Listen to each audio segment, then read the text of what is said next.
Hello everybody, hope you're doing well. Today I'm going to be doing something very special for you guys, because today marks a very special occasion. It is the 1-year anniversary of this channel, and I'm very happy to know that not only have I been quite successful in keeping quite consistent uploads throughout the year, pat on the back for me there, well done, and I'm also even more happy that people have actually watched these videos. And I've accumulated a few subscribers, definitely more than I thought I would, which was 1, and that was like maybe a pity subscriber from a friend or my mummy. So thank you for joining me on this journey so far. What am I going to be doing? Well, you know from the title, I am going to be reviewing what I consider a modern classic. And to tie it all in with all of these Drain Gang related reviews and such that I've been doing on this channel, why not do it on what I believe is a classic Drain Gang project, which is Bladee's Icedancer.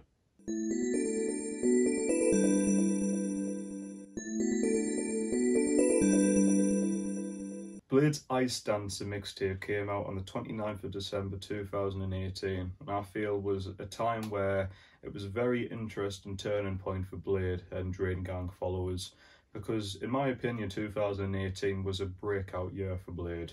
He always had a cult following due to not only his already great releases, but also association with young, lean and sad boys who, let's be honest, was a bit more popular in terms of the mainstream following and such like that. And I feel that his release on May of this year, Red Light, was definitely a one that grew a lot of eyes watching him. I mean, in my opinion, I feel that because not only was that the project that I discovered him, but let's say other reviewers out there also decided to release reviews of that album, giving it a not so favourable review and getting that sort of clash between fans and new discoverers of Bladee. And if you look at Rate Your Music, it's definitely gotten a lot more favourable ratings as of late, but back then when a certain review dropped, it wasn't doing very well. There's that sort of different opinion of he can't sing, the melodies are just really drab, the instrumentals, while really futuristic and quite stunning, so no one ever really says anything bad about the instrumentals obviously, they are too boring, too repetitive, and that really was a balance between that and something that I felt absolutely the opposite for everything apart from praising the instrumentals. And yeah, I just kind of sat back and thought, well, it'll be interesting to see what Bladee releases after this. And a random drop, which seems to be the common occurrence nowadays, Bladee released just after Christmas Icedancer. I remember, and it's happened a few times in my life, I have the track list, 19 tracks. I just thought, I'll just click on one, just for like a little teaser for myself before I really sit down and get into this thing.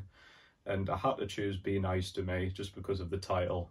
And I thought, is this kind of him going, come on guys, come on melon heads, please, be nice to me? And I was like, oh, is this going to be a joke? And I played it, and then I heard that loop, that absolutely beautiful 2000s mobile ringtone loop, and I was like, oh, I'm gonna love this thing, aren't I?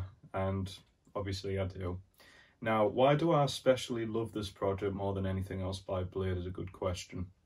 I feel, obviously, to me, the amount of tracks that are just consistently really good kind of outbalance other albums that he's released where maybe there are tracks that are better than tracks on here, but just doesn't have that consistency. That's one thing.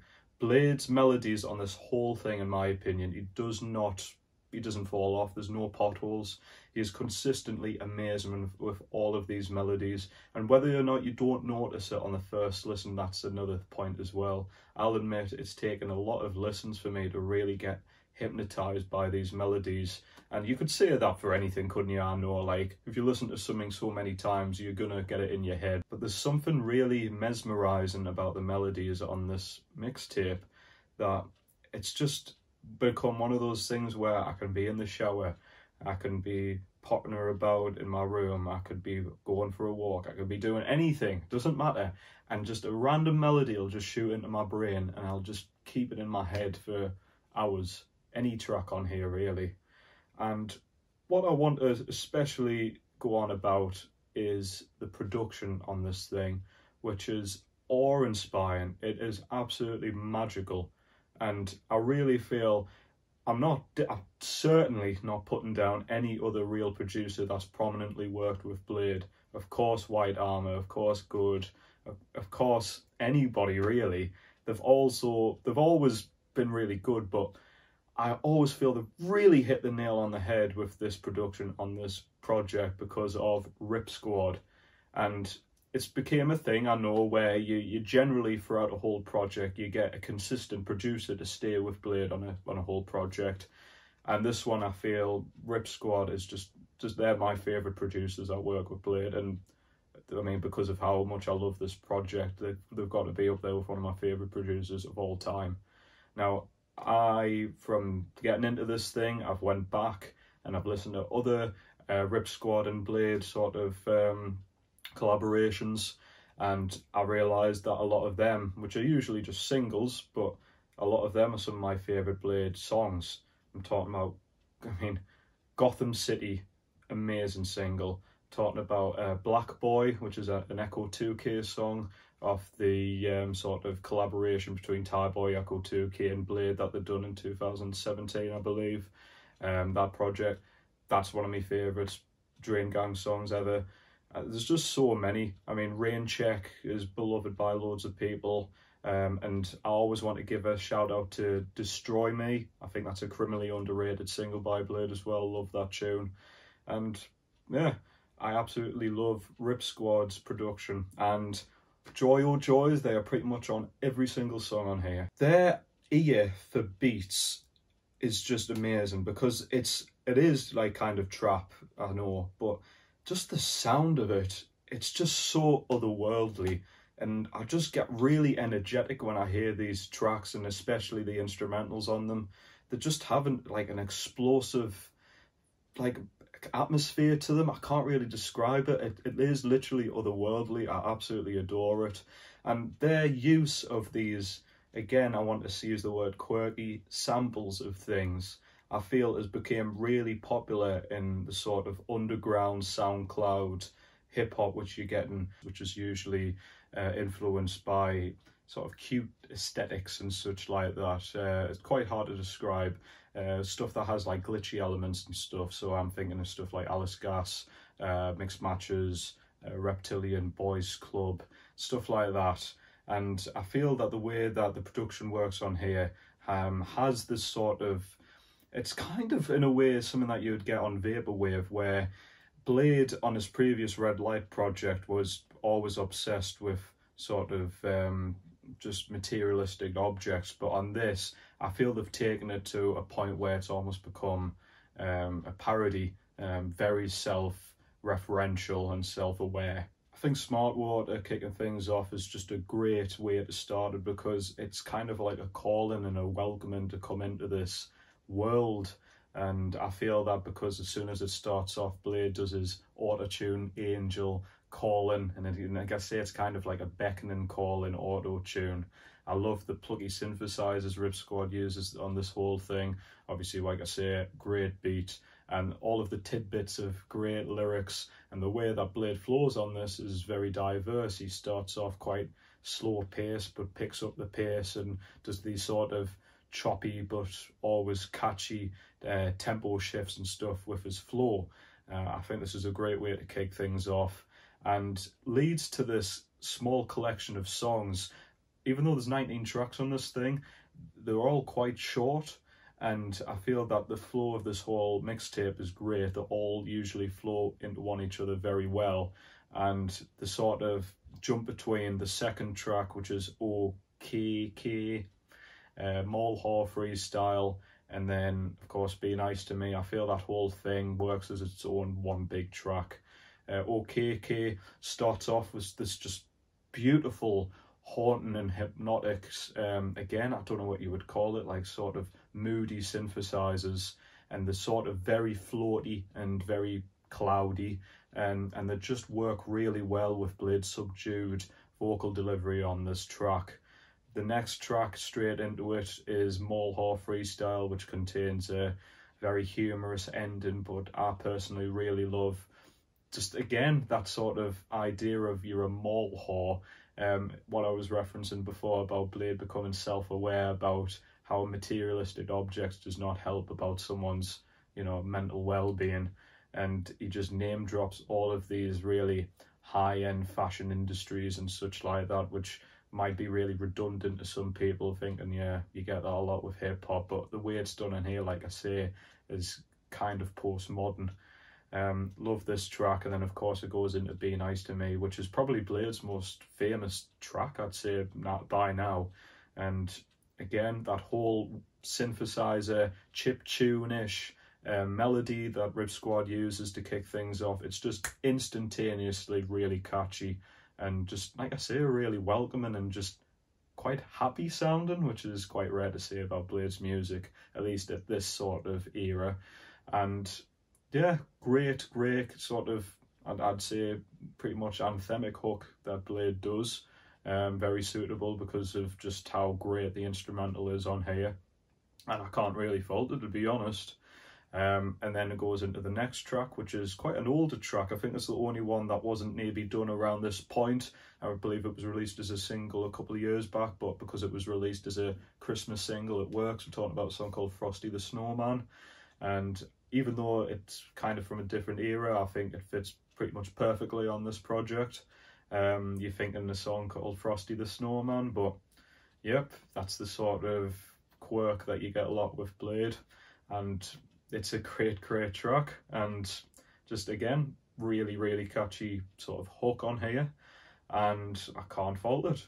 Then it goes into a track which is one of the rare instances of a feature on this thing, which features Young Lean, and it's the track called Inside Out. Now, it took me quite a while to warm up to this track, because not only was I kind of getting used to Bladee just being the only vocalist on here, but I feel that Young Lean's delivery on here was quite a weird one, but took some getting used to. I just think it's the way that he flows on the whole thing isn't really consistent to how Bladee flows on it, but I've just came to warm up with it and just be like, you know, the whole point of a feature is not to sound exactly the same as the main prominent artist. You know, if you're going to do your own thing, he's literally doing his own thing on here, and I think it's great. Another pretty good hook by Bladee on here. It's not my absolute favourite on the albums or mixtape still, but I still quite enjoy it. But from then on, this project is just pretty much flawless for a good while. It goes into the song Close, which starts with these absolutely beautiful shimmering sort of, they sound like icicles if they were turned into a keyboard, beautiful chords, and Bladee just kind of flows over this simple 808, but the whole thing just sort of develops more and more and progressively gets larger and larger in life and sound, and it's a beautiful track and definitely a highlight on here. Definitely the one which kind of focuses on Blade's sort of personal mental health and such, especially in terms of how he feels with other people, of maybe referring to his loneliness. I know a lyric that always stood out to me is, I'll be moving 10 feet back when you come in close. Like, he kind of just feels really distant with a lot of people. Could he be referring to someone who is attracted to him? Could he be referring to literally everyone, and that's why he's feeling so isolated on this track? I'm not sure. But this is an example where the shimmering wintry sounds on this whole project is beautiful, but quite sad sounding on this track especially. This is one of the rare instances where the track not only does a sort of beat switch, but Bladee does this thing where he kind of has a second section to this song where it kind of almost sounds like a totally different track. But the way the layers of his vocals go on this track, just harmonising with each other, and you get these amazing panoramic whooshing synths that Rip Squad does. It's just, like I say, I get really emotional when I listen to this song. It's a beautiful track, always been a highlight for me. Then it goes into a song which rivals it and might be a song I enjoy even more, which is the song Jaws. This song is just peak perfection, in my opinion, when it comes to this really glistening hyper pop sort of pop rap, cloud rap sound. The beat on it is absolutely immaculate, it's beautiful, and this is basically the sort of official start of when Bladee became a lot more, shall we say, used to doing these more higher registered vocals. This is definitely the one that stood out to me as where he started using it a bit more prominently, and the whole thing is just beautiful. I love the hook on here, and it's just, I listen to it and it's just beautiful, beautiful, beautiful track. Now, when I've been on about how this project has been pretty much immaculate so far, you've been surely thinking to yourself, surely this next track isn't the one that you think the same way. So this one is definitely the most infamous one. I'm talking about the Cartier God Interlude. And of course, I'm not going to act like I absolutely adored it when I first listened to it. I mean, the track is quite obvious to most people to be a very standalone track in terms of its whole sound. I say the sound because Cartier God, who was the feature on here, helps produce this track. And when I say help produce it, he definitely added his own style to it, shall we say. Cartier God is actually involved with the Reptilian Boys Club, I was mentioning before. That sort of very unique sound where they have all of these different samples that I just keep cutting in, and it's not a sample that plays throughout the instrumental, it kind of interrupts the rapping on it. And it's just a thing that you just might be thinking, it's just weird, but I don't know, it's just got this own sort of style to it and is very unique. The mixing on it is, I'm never going to forgive it, obviously. You can't just go into rose-tinted glasses thinking, oh, the mixing's amazing. It's not. It's messy. But again, I feel that maybe not intentionally, but it's kind of the style to it. I'm kind of gotten used to it. The interlude, considering it's just an interlude, you'd think would be the shortest track on here, but it's actually the longest. But no, it's the longest, and I really enjoy it. I don't know, it's hard to describe. It's just, there's so many layers going on to this track, so many things going on that I could spend a long time just saying, oh, this is going on and this is going on. It's quite an overwhelming listen, I've got to say. And the very dry and subdued delivery from Cartier God on here, and the sort of barely audible features from Bladee on here. It's one of those things where you probably all have to look into the lyrics to actually understand what's going on, comprehend what they're actually saying. But when people just say, man, it's a vibe, this track, if you feel it's a vibe, great, I do. But if you don't, I can totally understand. This is a very sore thumb, the black sheep of this whole project, definitely. But whether or not you think that, then I think the next track has to be people's highlight, surely. I'm talking about the track, of course, Side by Side. And when I talk about how Rip Squad's production explodes, this track literally explodes. It is absolutely mesmerising. I love this song so much. I really enjoy the sort of samples of, like, you hear like photography clicking throughout the whole thing. You kind of, when you close your eyes, you just kind of imagine Tyboy and Bladee walking down a paparazzi line and everyone's going, ooh, Drain Gang, ooh, let me get a pic. And I not only love the hook from Tyboy, but Blade's vocals on here are beautiful in my opinion, especially when he does the By My Side little bit. Love that. Absolutely, it's just, like I say, it's just gorgeous, the whole thing. And what I really recommend to a lot of people, which might not be known to you, is that there's actually an extended version that exists on YouTube, and this extended version actually features a second verse from Bladee on here. Why they cut it out, I don't know. It's not like the project was overlong to start with, but the fact that this verse is also really beautiful too, it's a shame, but it's very worth checking that out.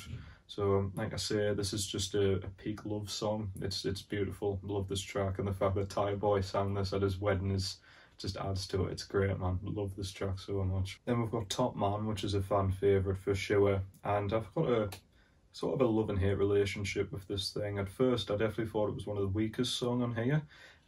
Not so much that it's like a particularly badly written song. I definitely think the hook's there. I enjoy the sort of very slow tempo it's got. It's the slowest song in here in my opinion, and the really nice piano that's on here too, which is at the intro and the outro.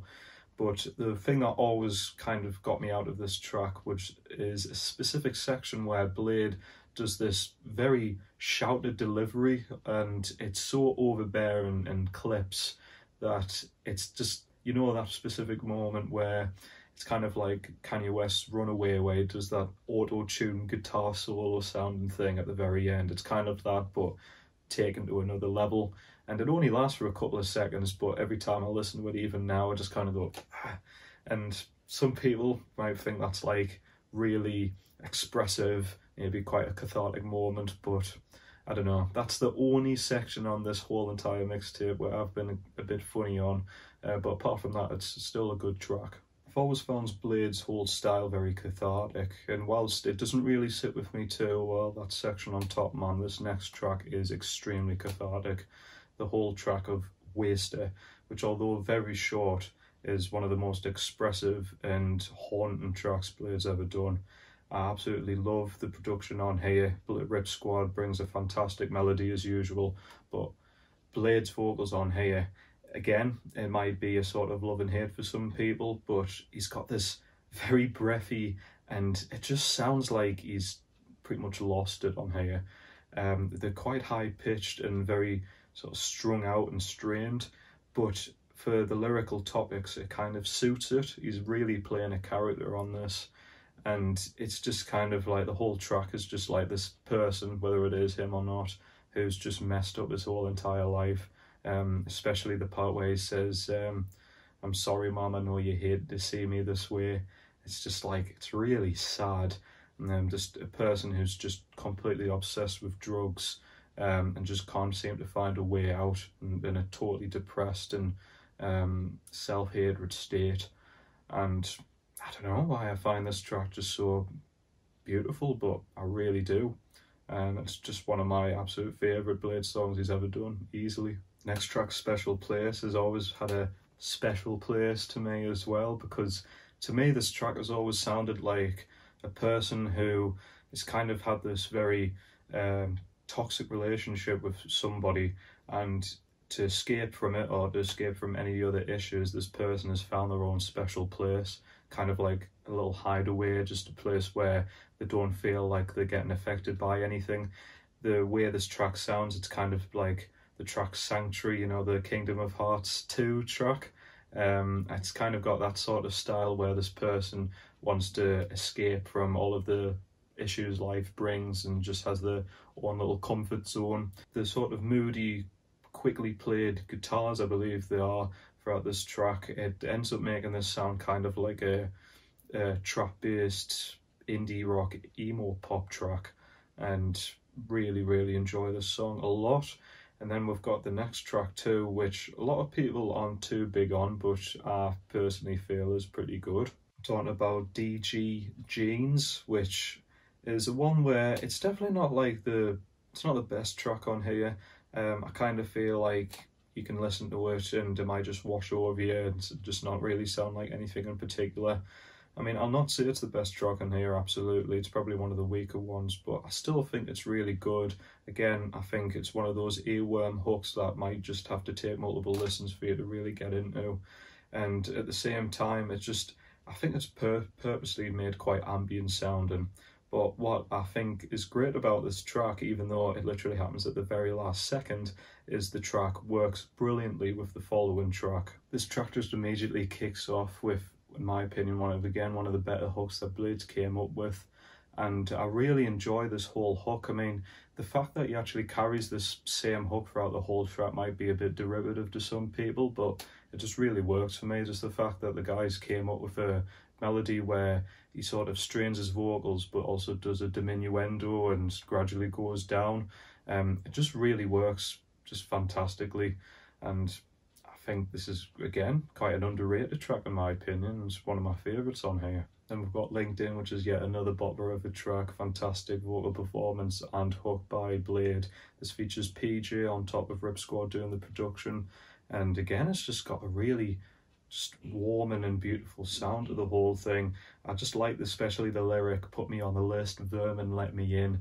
And it's just kind of, that whole little lyric there just summarises Blade on this whole project, where he's calling himself a vermin, which is like the lowest of the low, but at the same time he's kind of sort of self-aware that he's getting to sort of fame and such like that, and it's that sort of contrast which I really think gives Blade the character which is really been very interesting to follow throughout his career. And to me, the final three tracks are all fantastic ways to end and close off this project, and in terms of quality, all of them are as consistent as the ones between Close and Waster.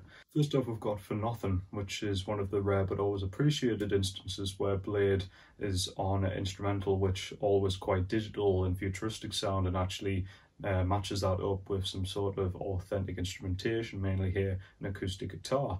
So this is actually sampled from a Seether track called Broken, and whilst not the most amazing pop rock grungy tune that's ever made, I think that the way that it's sampled, which I believe is sped up and upped in pitch, works really well on this tune.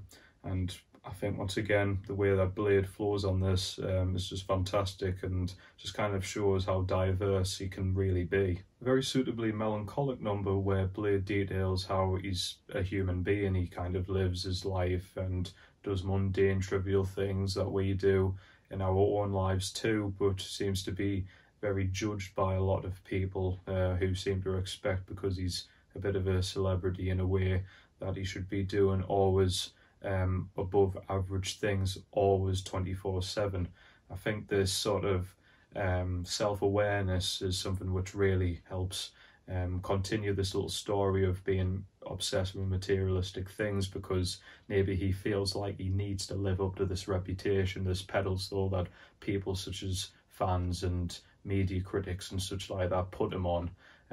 This kind of adds to the sort of moody and depressed atmosphere which is often shown in Blade's music, and kind of opens up some grounds as to why he feels like that sometimes. And then we've got Anything, and this, I don't know how many times I'll say it, I apologise, is one of my favourite Bladee tunes, definitely one of my favourite closing songs to any project.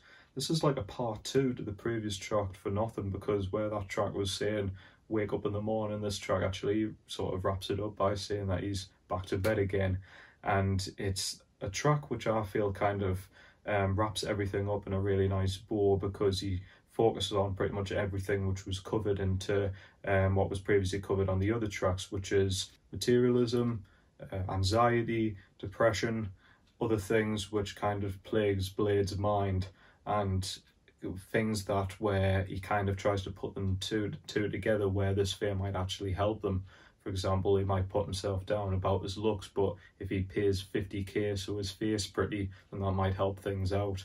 Can I just say that that whole section where he sings that part of Blade City but a Strange City, that his vocals in there is just some of my favourite vocals he's ever done. It's just absolutely awe-inspiring. This whole thing is just proper glistening, and I say it about the whole project really, but because it's so wintry, this whole thing, I always imagine the glittery sounds just kind of sounds like when sun's reflecting on a bunch of snow or ice and you see that glisten. It's like looking at that, it's kind of the oral representation of that. It's beautiful. And again, just the lyrics that Bladee throws out here, like Disney Dance on Ice and stuff like that, just kind of helps show that he's got the sort of fantasy world that he tries to live, and it's something that I always just think is extremely endearing. And finally, the whole thing ends with The Silent Boy Cries, which is basically an instrumental. It actually prominently features female vocals, but I believe that's sampled from another tune. And this is just where Rip Squad basically gets to go, yeah, I'm awesome, aren't I? What? Oh, I get to take centre stage, yeah. I'll just hit you guys with some more extremely amazing and beautiful music too. It's got like these intergalactic bleeping sounds which go out throughout it. And like I say, the way that the female vocals sound are just so ethereal and angelic sounding. I just keep using the word beautiful, but this thing really is beautiful. And that's Icedancer. So I think I've seen its praises pretty well. It is a project which I absolutely adore. I've listened to it so many times. I listen to it when I go for a run. I listen to it when I'm in the car. I listen to it doing pretty much anything. I will quite happily put on any of these tracks at any point, at any time, and I have done so for a couple of years, pretty much for the whole time it's been out. Rip Squad is always brilliantly quirky and is able to just reach heavenly heights, which is something that is a beautiful accompaniment with Bladee, who definitely does that with his vocal delivery and his lyricism too. Is it absolutely perfect? No, but really what project out there is perfect? For the amount of tracks, which, never mind all of them being at least good, the amount of tracks which are absolutely excellent, in my opinion, some of them reach breathtaking heights. I've got to give this the stamp of approval in terms of calling it a modern classic. I absolutely am 100% in the opinion that it is a 10 out of 10. And I would say this is probably a good start to go in terms of listening to Bladee, if you really want to get his sound, his style, and if you really want to get into something which in my opinion is very unique and a real treat. Thank you very much for watching, everybody. Once again, I want to reiterate, I really appreciate you guys sticking around. Thank you for letting this channel grow to be where it is at the moment, and let's hope it reaches more heights in the future. I won't make this like a standalone thing in terms of having a modern classic. I will be looking at other albums which I would consider a modern classic, and we'll be happy to review them too.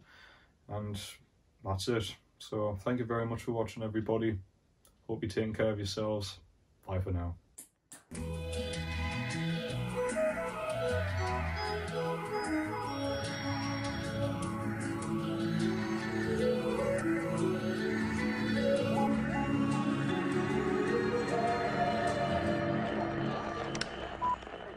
Thanks for listening.